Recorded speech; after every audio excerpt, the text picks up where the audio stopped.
ಮಾಲಾಶ್ರೀ ಮತ್ತು ಬಾಳು ಬೆಳಗುಂದಿ ಅವರ ಮುದ್ದಾದ ಮಗು ಎಷ್ಟು ಚೆನ್ನಾಗಿದೆ ನೋಡ್ತಾ ಇರಬಹುದು. ಹೆಸರು ಭಗತ್ ಅಂತ, ತುಂಬಾ ಚೆನ್ನಾಗಿ ನೋಡ್ಕೊತಾ ಇದ್ದಾರೆ.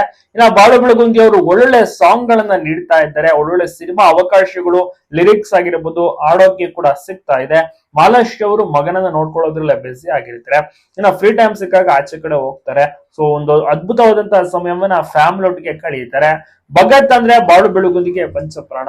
ಮಗನನ್ನ ಹೆಚ್ಚಾಗಿ ಇಷ್ಟ ಪಡ್ತಾರೆ. ಮಗನ ಜೊತೆಗೆ ಸಮಯ ಕಳಿಯೋಕ್ಕೂ ಕೂಡ ತುಂಬಾನೇ ಇಷ್ಟ ಪಡ್ತಾರೆ. ಫ್ರೀ ಇದ್ದಂತ ಟೈಮ್ ಮೇಲೆ ಮನೆಯಲ್ಲೇ ಇರ್ತಾರೆ. ಜೊತೆಗೆ ಅವರ ಒಂದು ಸ್ಟುಡಿಯೋದಲ್ಲಿ ಆಲ್ಬಮ್ ಸಾಂಗ್ ಕೆಲಸಗಳು ಸಹ ನಡೆಯುತ್ತೆ. ಲಿರಿಕ್ಸ್ ಬರೀತಾರೆ, ಸಾಂಗ್ ಶೂಟ್ಗೆ ಅಂತ ಆಚೆ ಕಡೆ ಹೋಗ್ತಾರೆ. ಪ್ರತಿದಿನ ಶೂಟಿಂಗ್ ಅಂತೆಲ್ಲ ತೊಡಗಿಸ್ಕೊಂಡಿರ್ತಾರೆ. ಬಾಳು ಬೆಳಗುಂದಿ ಆ ಸಾಂಗ್ ಪ್ರತಿ ತಿಂಗಳು ಸಹ ಬರ್ತಾ ಇರುತ್ತೆ. ಅವರ ವಿಡಿಯೋ ಸಾಂಗ್ ಆಗಿ ಅಭಿಮಾನಿಗಳು ಸಹ ಕಾಯ್ತಿರ್ತಾರೆ. ಜೊತೆಗೆ ಈಗ ಸ್ಯಾಂಡಲ್ವುಡ್ ನಲ್ಲೂ ಕೂಡ ಎಂಟ್ರಿ ಕೊಟ್ಟಿರುವಂತಹ ಬಾಳು ಬೆಳಗುಂದಿ ಕಂಪ್ಲೀಟ್ ಆಗಿ ಬ್ಯುಸಿ ಆಗಿರ್ತಾರೆ. ಒಳ್ಳೆ ಅವಕಾಶಗಳು ಕೂಡ ಸಿಗ್ತಾ ಇದೆ. ಈಗಾಗಲೇ 2-3 ಸಿನಿಮಾಗಳಲ್ಲೂ ಸಹ ಆಡಿದ್ದಾರೆ ಬಾಳು ಬೆಳಗುಂದಿ. ಸರಿಗಮಪ ಸ್ಪರ್ಧಿ ಕೂಡ ಹೌದು. ನೆಕ್ಸ್ಟ್ ಬಿಗ್ ಬಾಸ್ ಸೀಸನ್ 13ರಲ್ಲಿ ಇವರು ಎಂಟ್ರಿ ಕೊಡ್ತಾರ, ಕಾದು ನೋಡ್ಬೇಕಿದೆ. ಮಾಲಾಶ್ರೀ ಬೆಳಗುಂದಿ ಕುಟುಂಬ ನಿಮ್ಗೂ ಕೂಡ ಇಷ್ಟ ತಪ್ಪದೆ ಕಮೆಂಟ್ ಮಾಡಿ.